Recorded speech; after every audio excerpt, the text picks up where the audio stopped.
My whole life, I'd done everything right. I was the one who took care of the house, made sure the bills got paid, and kept my head down while everyone else lived their lives. I put up with my mum's constant neglect, her never-ending demands, and her complete disregard for what I needed, but I always told myself it was fine. Family is family, right? That's just how it was supposed to be. But then one day, I found out something that shattered everything I believed about family, loyalty, and trust. I remember it so clearly. It was a Tuesday, just like any other. I got home from work, grabbed a coffee, and checked my phone like I always did. But today was different.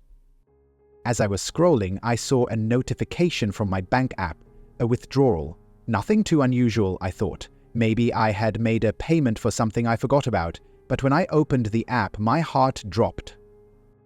There it was, staring back at me.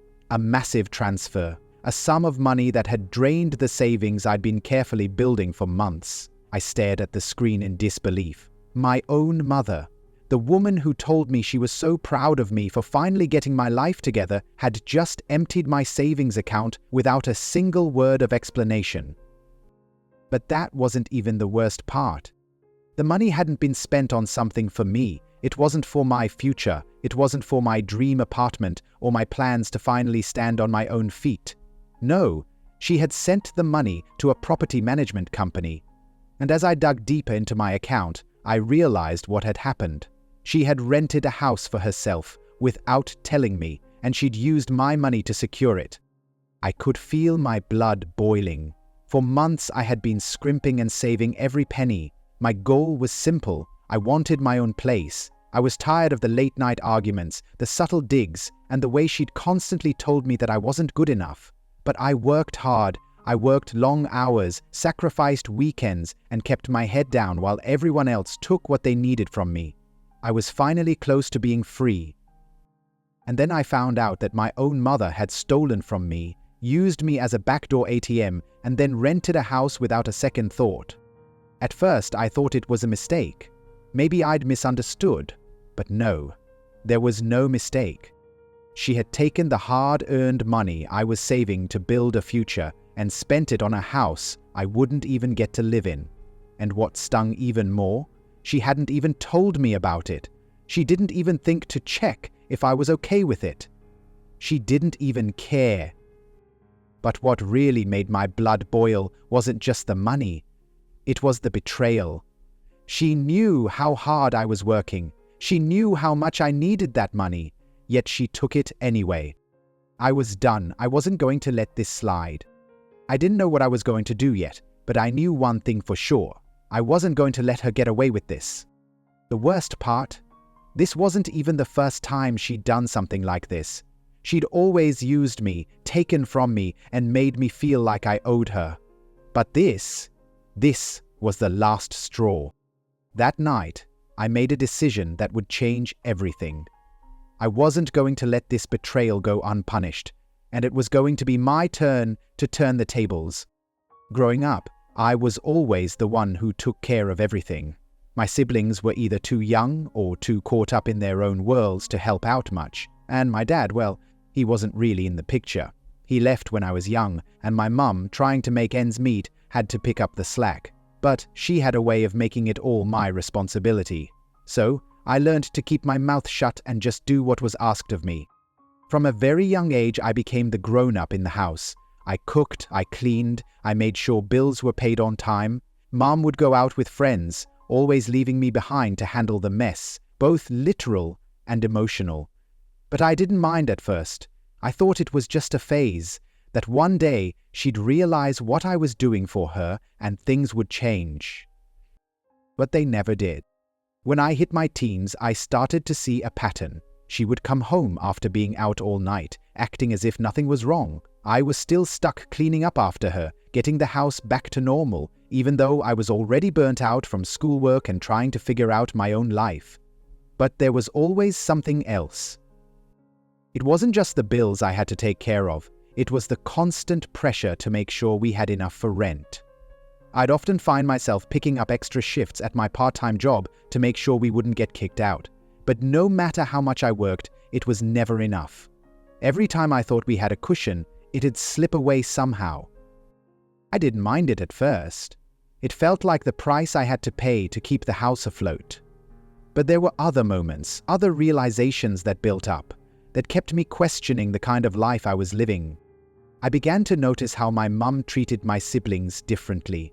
They could do no wrong. Even when they screwed up, there was a sense of favoritism I couldn't ignore. My brother could do whatever he wanted, and she'd bail him out of anything. My sister could spend money like it grew on trees, and there was never a question. But me, every mistake was magnified. Every penny spent was scrutinized. The worst part was, whenever I tried to have a conversation about it, whenever I would try to express my frustrations, she'd just look at me like I was crazy. "You're just being too sensitive," she'd say. "Don't you think you're exaggerating? You're the one who's always been the responsible one, so what's the big deal?" But it wasn't just the big deals that bothered me. It was the small, subtle things. The way she'd ignore my needs. The way she'd act like I owed her. No matter how much I sacrificed, it was never enough. No matter how hard I worked, I was always expected to give more, do more, be more. And then came the day when everything hit its peak. The day when I decided enough was enough. I was working late that evening when I got a text from my mum asking if I could cover the rent again. She hadn't mentioned it the week before when she'd gone out, and I had already contributed my share for that month. But when I checked our account, I saw she had already withdrawn the money. She'd taken the cash I had saved up for my first apartment and used it to pay off her own debts she had never told me about. I sat there, staring at the phone in disbelief. She had used my hard-earned savings without telling me, without asking, and without thinking twice. I couldn't even count how many times I had asked for a little space, a little recognition for my sacrifices, but she never listened. But this was betrayal on a whole new level. She wasn't just using me for money anymore. She was using me to keep herself comfortable, while I was left with nothing. That's when I realized that I had been playing her game my entire life, and it was time for it to stop. I had been living under her shadow, trying to keep the peace, trying to make her proud, while she drained me dry, emotionally and financially. And that's when I knew I was done. I couldn't take it anymore. No more playing the part of the perfect daughter. No more sacrifices for a person who couldn't even be bothered to treat me as an equal. I was going to make sure she never took advantage of me again. Once I made the decision to stop being the victim, I knew I had to be smart about it. I couldn't just confront her head-on. She'd see that coming a mile away. I had to wait for the right moment, and more importantly, I needed to gather the evidence. She wouldn't get away with this again. The first thing I did was look into the property she had rented with my money. I remembered the name of the property management company because I had seen it before, on the documents she'd occasionally left out on the kitchen table. I pretended I didn't see them at first, but now it was time to do some digging. I called the company under the guise of a potential tenant. I asked about the house, the price, the deposit, everything I needed to know. At first, I was cautious, making sure they didn't catch on, but the more I learned, the angrier I became. The rent was higher than I expected, and it was a place my mum couldn't afford without someone helping. That's when it hit me. This wasn't just about using my savings. It was about her refusing to face the reality of her own choices. She had spent money she didn't have, and now she was using me as her crutch.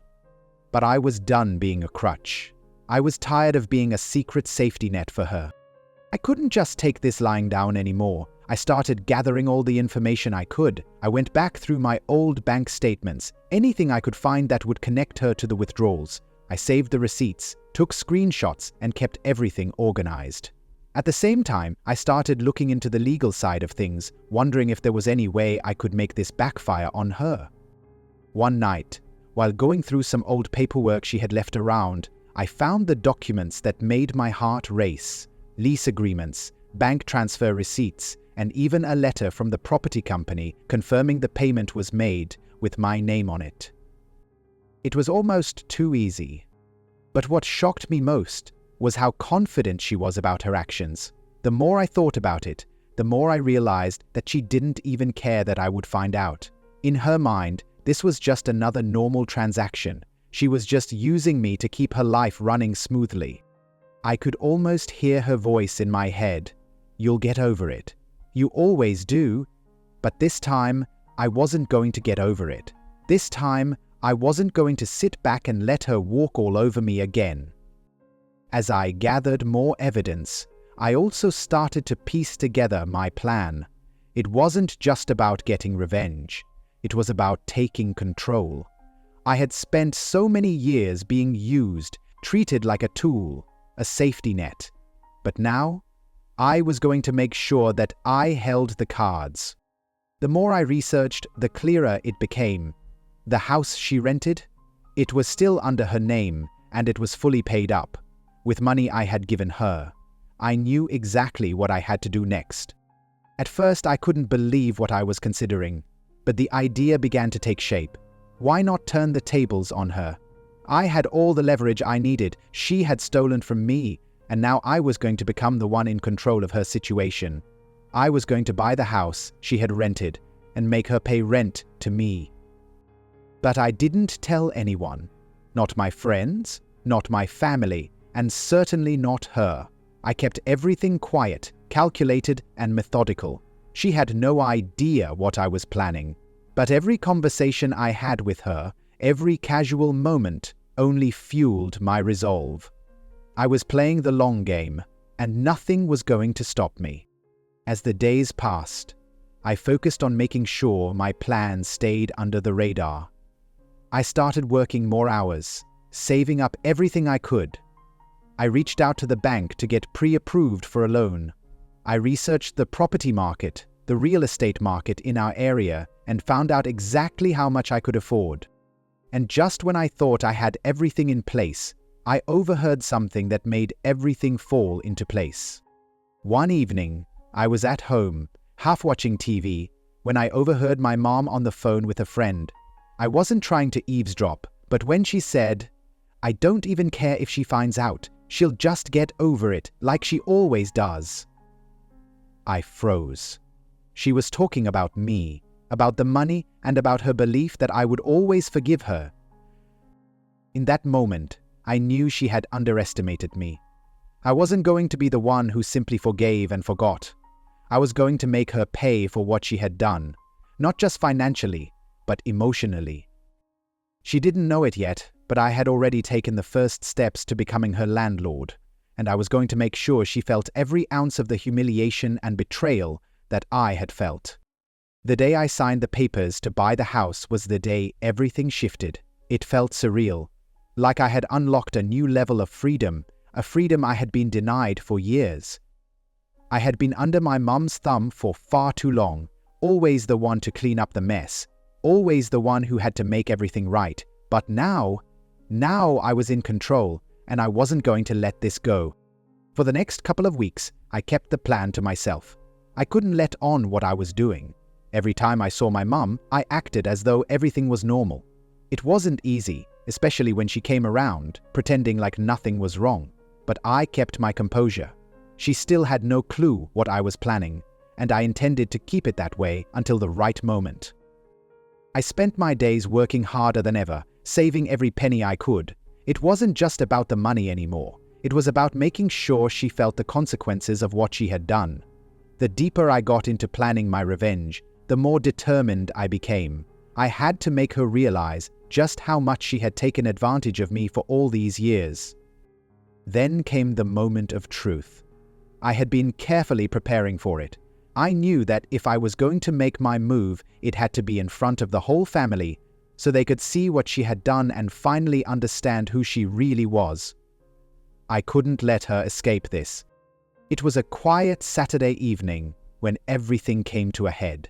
She invited me over for dinner like we always did. Another one of her attempts to act like everything was fine, but I knew this was my moment. I had everything ready, all the papers, all the proof. When I walked through the door, everything seemed normal. My siblings were sitting in the living room, the TV was playing some random show, and my mum was bustling in the kitchen preparing dinner. But inside, my heart was pounding. I had never been more ready for anything in my life. After a few minutes of small talk, I stood up, clearing my throat. My mom glanced over at me, and I could tell she was already starting to get irritated. But I had to make this count. I had to get her attention. "I've got some news," I said, keeping my tone casual. She raised an eyebrow, her disinterest obvious. "Oh, what kind of news?" I smiled, though it wasn't out of kindness. "Well, it's official now. I bought the house you've been renting." Her face froze. I could see the confusion, the disbelief. But there was something else too. Fear. She hadn't seen this coming. The mask of indifference she always wore started to crack, and I loved it. "You did what?" she asked, her voice rising slightly. "I bought the house, the one you've been living in. I'm your new landlord," I said, letting the words hang in the air like a weight that couldn't be ignored. "Huh." Her face turned pale, and I could hear her breath hitch as she tried to wrap her mind around it. The words hadn't fully processed yet. She opened her mouth to say something, but no sound came out. "You're joking, right?" she finally managed, her tone shaky. "This isn't funny." I shook my head. "No, it's not funny. I'm your landlord now, Mum. You used my savings for years. Money I was saving to get my own place, my own future. But instead of supporting me, you used it to pay for your luxury. And now? You're going to pay me rent, like everyone else." The realization hit her like a ton of bricks. She took a step back, then another, as if trying to flee from the truth I had just thrown at her. "What the hell are you talking about?" she gasped, her voice cracking. She was losing it now. Her face twisted in panic, and for a moment, I saw the fear I had been waiting for. "I'm talking about you taking my money for your convenience, without even telling me, without even considering what it meant to me," I said, my voice calm but sharp like a knife cutting through the tension. "You used me, Mom, and now you're going to pay the price. I'm not the little girl you can walk all over anymore." The room was silent, except for her shallow breathing. My siblings were staring, trying to understand what was happening. They had no idea how deep this betrayal ran, but now they could see it. The truth was unfolding before their eyes. "You're my daughter," she said, her voice desperate, almost pleading. "You can't do this. You're just trying to hurt me." "No, Mom," I replied, my tone colder now. "I'm not trying to hurt you. I'm just making sure you feel what you've done. You've hurt me for years. Now it's my turn." Her face crumpled as she took a step forward, her hand outstretched, but I didn't flinch. This wasn't the time for me to back down. She wasn't going to get away with this. She wasn't going to talk her way out of it like she always had. "While? You can't do this," she cried. "You're my daughter, please. This isn't who you are." I stepped back, a smile tugging at my lips, but it wasn't a kind smile. "Actually, Mum, I'm exactly who I am now. I'm done being the one who fixes everything for you. I'm done being the one who cleans up your messes. I'm done being your backup. Now you pay rent or leave. It's up to you." The room felt heavy with tension. My mum just stood there, staring at me, unable to speak. She looked around, as if searching for someone to help her, but she was alone. I had all the power now. I left her standing there, her world crumbling around her as I walked out of the house, my house now, her past, her mistakes, left behind. The next few days felt surreal. I didn't hear much from my mum. She was too busy trying to figure out how to deal with the fact that her daughter had taken control of a situation she thought she could manipulate. I wasn't sure what I expected from her, but I didn't care anymore. The power had shifted, and now I held the cards. She eventually called, her voice shaky, pleading for me to reconsider. She begged for forgiveness, promised things would change, but I wasn't interested in her empty promises anymore. I wasn't the naive girl who had constantly tried to fix things for her. I was someone who had finally taken what I deserved. Her attempts to make amends were desperate. She tried everything, saying I was being too harsh, offering to pay me back with installments, even crying on the phone. But I wasn't swayed by the guilt trips anymore. I was done being her emotional punching bag. I didn't need her apologies. I didn't need her to explain why she had done what she did. It didn't matter anymore. The real consequences of my actions set in slowly. She realized that the house was her last escape, the last place she had to retreat to when things went wrong. And now it was mine. She could no longer hide behind the excuse that she didn't have anywhere to go. She was going to have to deal with it. I had done exactly what I needed to do, and now I was the one with control. I wasn't just the landlord of the house. I had become the one who had put her in her place, making her face the reality of her choices. The fear that she would lose everything hung over her head, and it felt good. A few weeks later, she showed up at my door unannounced. She didn't knock or call first, she just walked in, as if she still had the same control over me. Her face was worn, tired, and I could tell she had been struggling. I didn't even let her speak before I told her, "You have to pay rent starting this month, just like everyone else. If you can't afford it, you'll have to leave." Her eyes filled with frustration and fear, but I stood my ground. I wasn't going to let her push me around anymore. She tried to argue, to remind me of the years I had spent serving her, but I didn't care. I had spent enough time bending to her will. The years of her using me for emotional and financial support had come to an end. I had finally found my power, and I wasn't giving it up.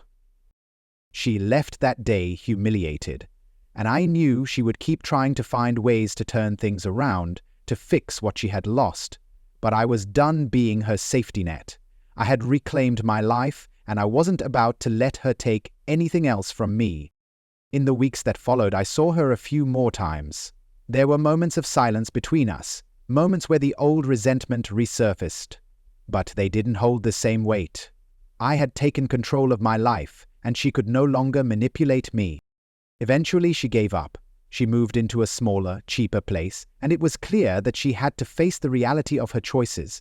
I wasn't going to save her anymore. She had lost that privilege. But what I hadn't expected was the sense of freedom I felt after all was said and done. There was no more guilt, no more shame. I had finally broken the cycle. The years of sacrifice, the years of trying to earn her love by doing everything for her, it was all over.